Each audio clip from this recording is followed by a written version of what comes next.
very much, Madam Chair.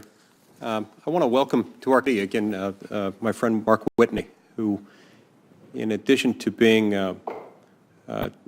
just a fantastic citizen of Utah, has served his county for more than a dozen years as a commissioner and is now the head of the Utah Association of Counties, which is a big deal.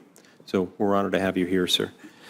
The problem that we face with PILT, with the payment in lieu of taxes program, is a classic problem of Washington's. It is a classic Washington solution in the sense that it's sort of no solution at all. And there is a problem in that there are states, and Utah is one of those states, where the federal government owns a lot of land. In Utah, it happens to be 2/3 of the land. And because the federal government has exempted itself from property taxes, this leaves counties throughout my state with an inability to collect a source of revenue that they rely on to fund everything from police services, search and rescue services, to road maintenance, to schools. And this ends up creating a big problem.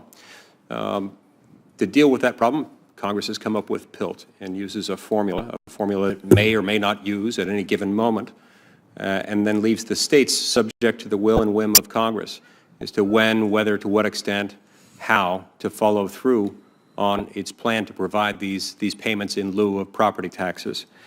But again, this is not really a solution at all, because it leaves most of our counties impoverished. It leaves most of our counties without the ability to collect anything close to the amount of revenue that they would collect if they could tax that land, even at the lowest rates. Last year, 56 senators, 56 members of the United States Senate voted in favor of my proposed amendment to the PILT program. This is an amendment that would give counties the option of collecting PILT revenue at the level they would receive if, but for the federal ownership of land in their county.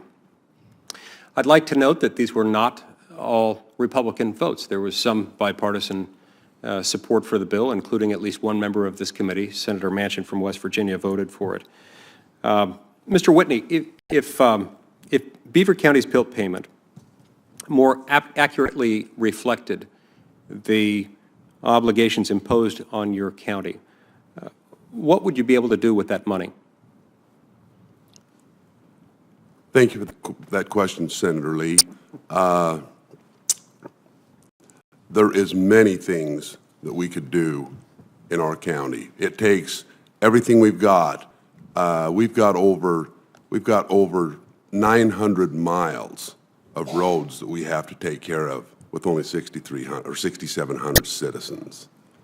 Only roughly 130 of those qualify for BNC road funds from the state. So the rest of it has to come out of our general fund or PILT. So, and we are not able to keep those roads at a maximum level of safety. We need to increase them. There's many things that we could do. There's just so many things that we just keep at a bare minimum of fiscal responsibility as commissioners. Those of us that are closest to the people are the best government there are. We kick the dirt every day. We understand the pitfalls. We understand fiscal responsibility. So we have to do a balancing act on what monies we can spend and what services we can provide. We've got wants and we've got needs. There's a lot of wants out there, but it's what we need to provide our people. And unfortunately, because of this, we can only provide what they need. And you, sir, have witnessed firsthand the fact that this isn't just about some aspirational, if laudable set of goals. This is often about safety. It's often about life or death. In fact, in many instances, you're called on, as you've mentioned, to provide emergency services to people who are on federal land. Can you give us any examples of the type of situation that arises there when you're called upon to provide emergency services to someone who's on federal land? Absolutely. I mean, emergency services, when you got as many acres as you do in my county that are very, very rural and very, very not accessible in a lot of cases. Emergency services are pivotal and important to do that, and we need to ramp that up. As I said, we're very short, and I really compliment my county on the services that we are able to provide, but we could go above and beyond the threshold, and not just a status quo of providing a basic amount of emergency services. And that would be the same as I have to also speak with the voice of the Association of Counties all across the country.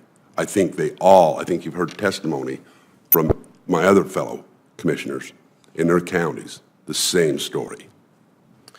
I see my time has expired, but I want to thank you, Commissioner, for coming here today, and I want to thank you for helping the committee understand the unique challenges that you face, the fact that you're required, as it were, to make bricks without straw, to do a lot with fewer resources than you need. Thank you very much. Thank you, Madam Chair. Thank you, Senator Lee.